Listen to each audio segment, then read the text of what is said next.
Hey everyone, this is Bobo from the Mari server. I'm here to do a video on the new chain slash skills in Mabi. Oh yeah, I know you guys were waiting for this, so let's go ahead and get started. There's so much skills to cover, guys. Now in order to get the skills, you guys will have to do the chain slash storyline, and it all starts here with your dear old friend Fergus. He also sells the beginning starter chain blades as well. Now the storyline is pretty interesting. You guys will have to do a lot of talking, running back and forth in Mabi, but it's not too complicated. You guys will be introduced to some new characters such as Aaron here, as well as some familiar faces you guys will remember, such as the Aces.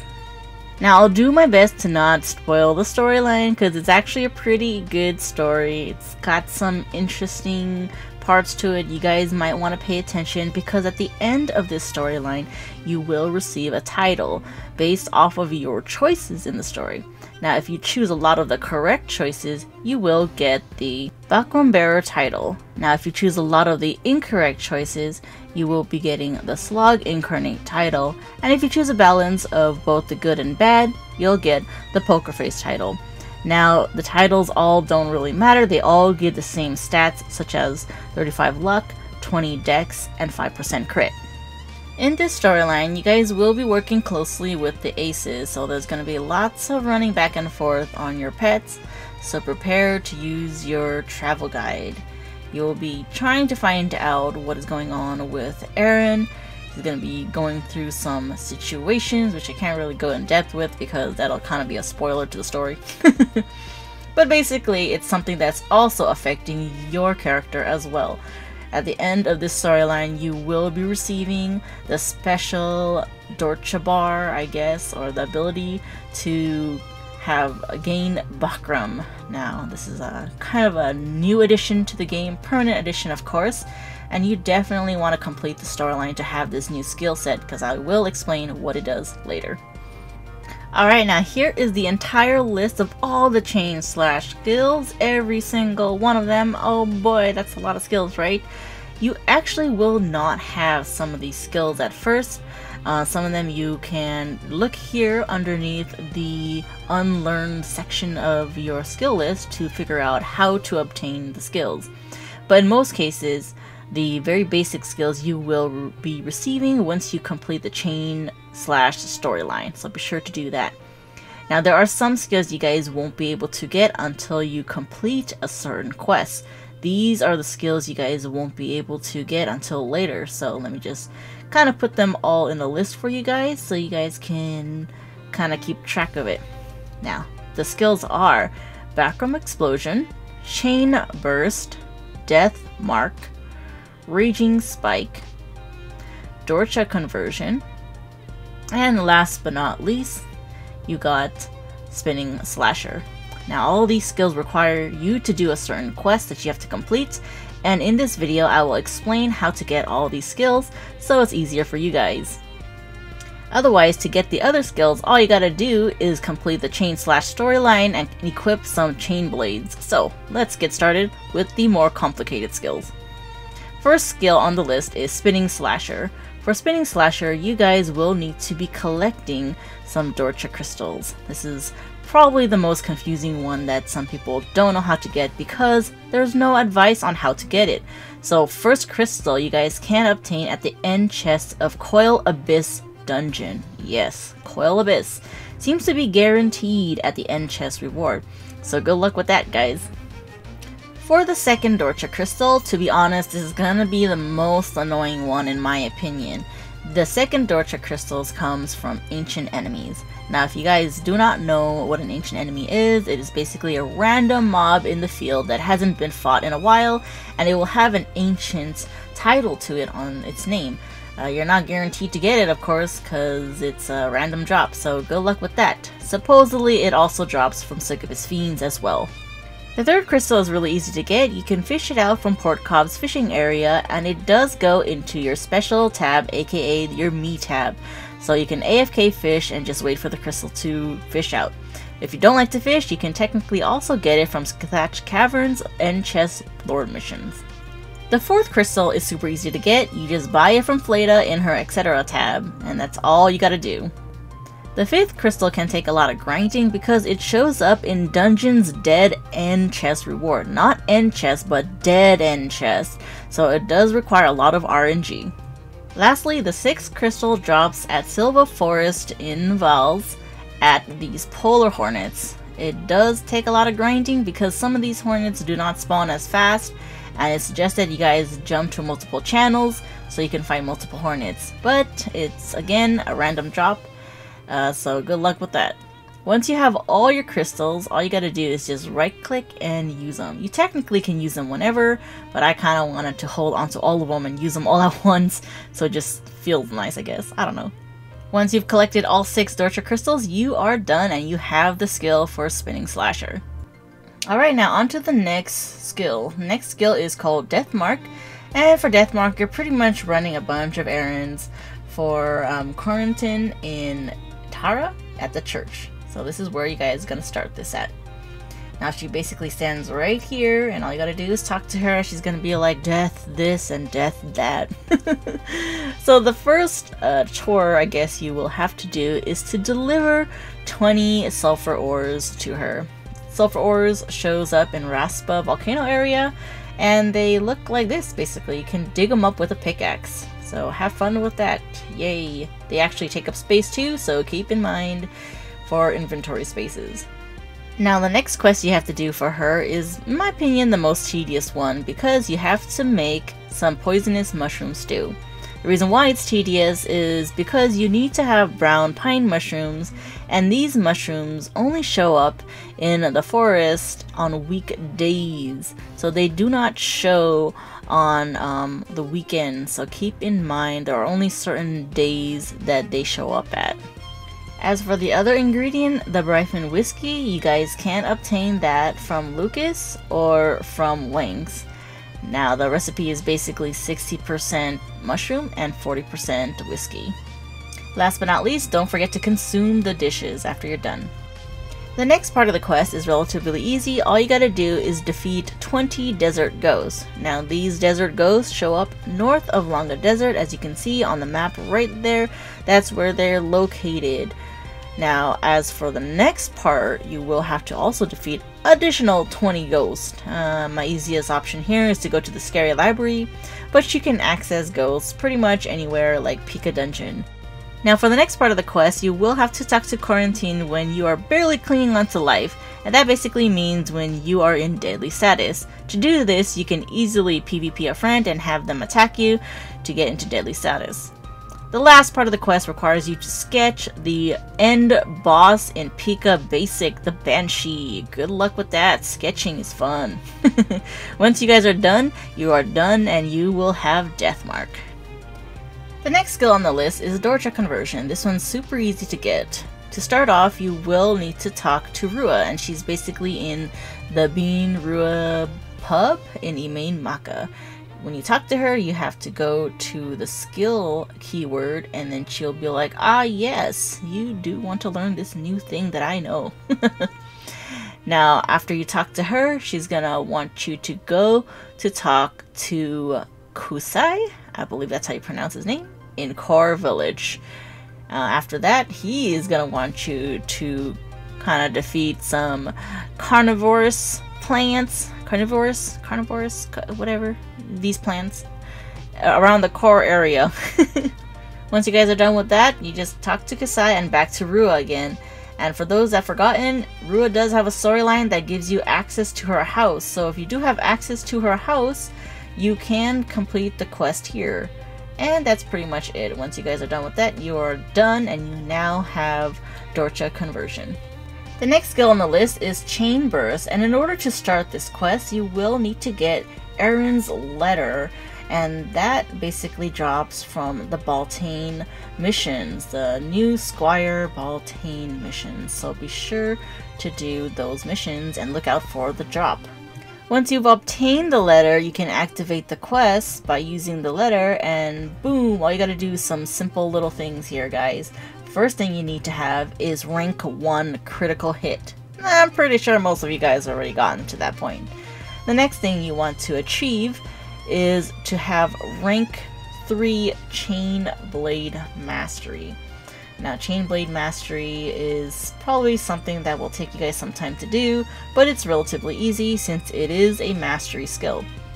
The next thing you will have to do for your quest is to do 30 critical hits with Dorcha Snatch. Dorcha Snatch is just literally normal attacking. I mean, that's what you're gonna do all the time anyways. So it should be no problem for you guys. The next thing you guys will have to do is 10 critical hits with Chain Impale. Chain Impale pretty much does a lot of crits anyway, so this one should be easy. The next thing you will also have to do is another 10 critical hits with Chain Crush. Chain Crush, I assume you guys will be using this skill along with a bunch of other chain slash skills, so again, easy peasy. The next critical thing you have to do is 50 critical hits with Chain Sweep, which is a skill you guys will probably be spamming a lot anyways, so again, no problem. Lastly, however, the most tedious one I think you guys will be working on is getting rank 5 minimum for Death Mark. So once you guys are done with that, you will then be done with the quest and will receive Chain Burst.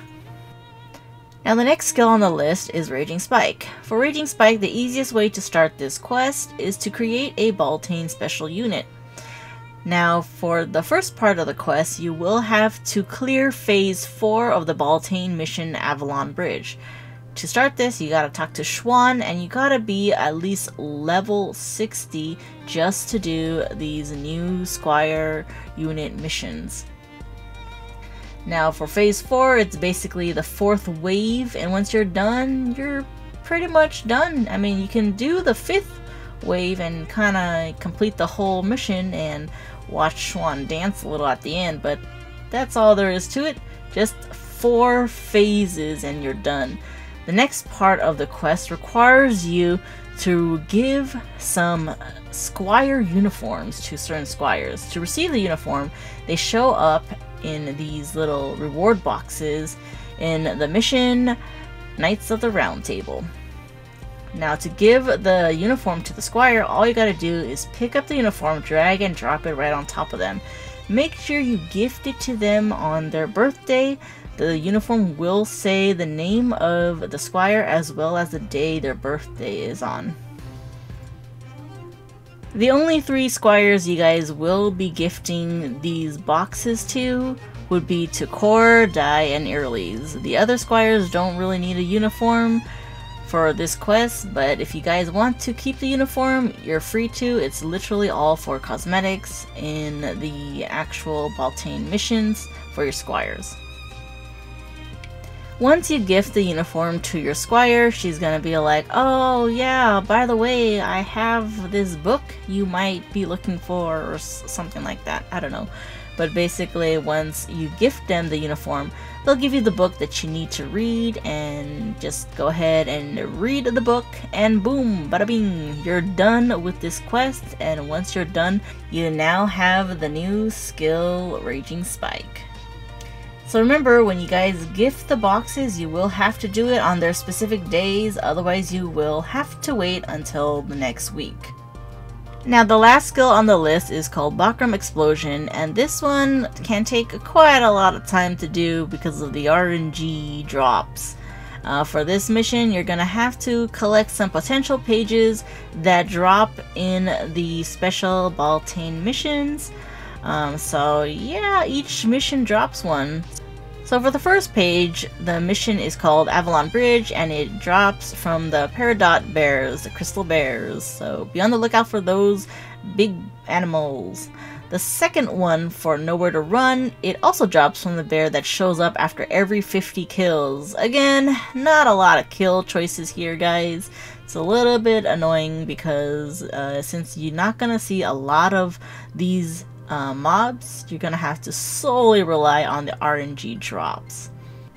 Now for the third page, it actually drops from these zombie corpse. Unfortunately, you guys will not be attacking these enemies so much so you will have to kind of focus on them specifically for the page. If the squire attacks them and gets the kill, they actually might get the page and you won't be able to pick them up, so be on the lookout for that. Unfortunately, kill things as much as possible and as fast as possible for the pages, of course.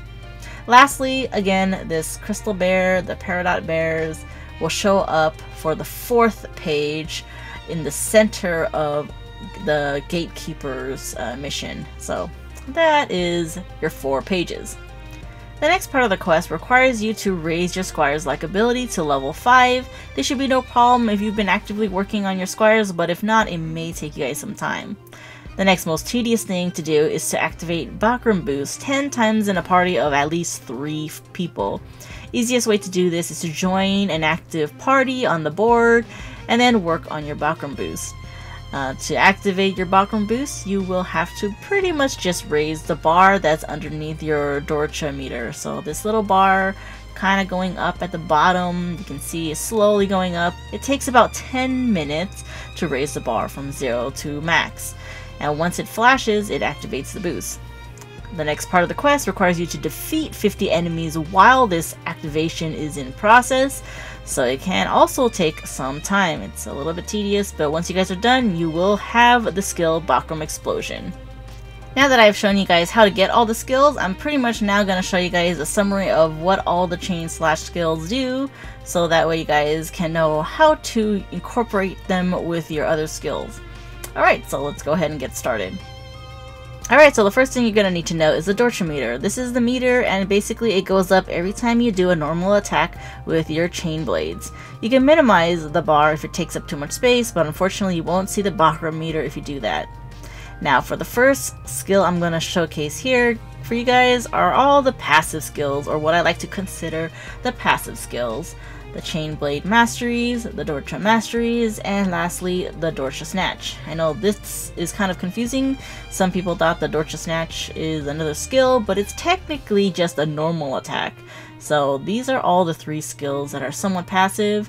They increase these certain stats: the damage of the chain blades, the amount of Dorcha you receive, and the maximum Dorcha and skill damage. So basically this is the maximum Dorcha bar. You don't really start off with 15 at first, so that's why you gotta raise the mastery for it. Now the first skill I'm going to talk about is Chain Crush, and it basically launches the enemy in the air and slams them down and can daze them and stop them from using skills. It's actually a very strong skill for just a really quick, simple skill, and it keeps the enemy down and dazed, so really good skill to work with. The next skill is called Chain Impale. It also launches quite a large amount of damage to an enemy, similar to Bash and Smash. So that is one skill you guys will be using a lot if you want to strike an enemy with a strong force. It also stuns the enemy as well. The next skill is Chain Sweep. Chain Sweep launches your character in the air and attacks multiple enemies, very similar to Kunai Storm, but the range seems to be much bigger, but you actually jump back to your original location. So very nice skill to use for multiple enemies, as well as for your character to dodge certain attacks. Another way to dodge attacks is to use Anchor Rush. Anchor Rush allows you to jump in various locations where you mark, and very quickly and very far, to avoid damage or just to travel faster, I guess. Keep in mind you cannot jump through objects. The next skill is called Spinning Slasher, and in order to use this skill you will have to focus what is in front of you to the right of your character, so that way it'll pull all the enemies together into one specific area and knock them back. It's basically a really good skill to do a little bit of damage and to group up enemies. This skill is very good for crowd control, and it's very similar to using puppetry skills. The next skill is called Death Mark, and it basically marks an enemy and allows you to do more damage, as well as suck in a vacuum of other enemies around it, so that way all the enemies come close together into one area to make it easier for you to attack them. Definitely a useful skill if you have a boss with lots of enemies. The next skill is Chain Burst, and what this does, it basically increases the stun duration of Chain Impale, as well as increase the amount of damage for your chain slash skills you use with Chain Burst activated. It's like a little buff but it does get deactivated, but you can always activate it easily as long as you have some Dorcha on you. Now if you're low on Dorcha, the next skill I'm going to show you guys is Dorcha Conversion. If you guys are low on Dorcha and you have enough on your bar to get more Dorcha, just use Dorcha Conversion and it'll give you some extra Dorcha on your bar. However, it'll also make your HP go down, so you want to keep track of your HP and not go into a really bad deadly status. The next skill is Raging Spike. It's very similar to Shooting Rush, a little bit slower though, and it basically attacks enemies in front of your character. The skill also knocks down the enemies, so it's really good for crowd control for those that just wants to do a really quick attack for enemies that's in the way. Now for the last skill, before I continue, I will need to explain you guys the Bachram meter. The Bachram meter is located underneath the Dorcha bar, and it is that very thin line, that gray thin line that goes up every so often. For those wondering how this meter goes up, it basically goes up every time you are attacking things in combat mode. Now you guys will also notice that the bar will also go up if you're not attacking, and that basically means after you attack and you go idling, it'll go up for about 30 seconds and then stop if you're not attacking. So you will have to continuously keep attacking in order for the bar to go up. It'll take about 10 minutes for this bar to go up from 0 to max, and then once that happens, you'll see a little Bachram boost. Your screen will flash and it'll say the boost is activated. This boost activation allows you guys to use the Bachram Explosion skill. That is the only skill so far that requires you to actually activate the Bachram boost. It doesn't actually use Dorcha, so you will have to use this boost in order to activate it. So that means you're gonna have to combat a lot in order for the boost to get increased. Once the boost is activated, you are free to use Bachram Explosion, and it is a huge, massive skill. It's basically similar to a meteor, and what it does, it attacks enemies within that range you drop the skill on. Now you don't have to worry if the boost is activated and you don't use the Bachram Explosion right away. You can still hold on to it and use it later, but you can't really store the Bachram boost for multiple uses. As you can see, the range is ginormous. Another important thing about the Bachram boost is once you start a new party, it will reset your Bachram bar back to 0, because basically anybody that's in your party will have the same meter length as you. You guys will basically train the Bachram meter together, and maybe at some point once the Bachram boost is activated, your characters will look like they're linked together like Divine Link if you guys are close enough within each other. Bachram boost is not just something to activate Bachram Explosion, it is actually a buff effect for your character and party members. It'll basically heal your HP, MP, and SP, as well as reset cooldowns. So if you guys use skills like Final Hit or Meteor before the Bachram boost is activated and the skill cooldown is in progress, once Bachram boost is activated, you guys will then again use your skills, be able to use your skills without having to wait for that skill cooldown. The Bachram boost also is a Way of the Gun style boost that allows you to use any chain slash skill without any cost to the Dorcha. So it's a really nice skill to use even if you don't use chain slash skills. Alright, and that is basically my video on all the chain slash skills. Feel free to leave some comments below if I forgot anything, and like always guys, stay awesome.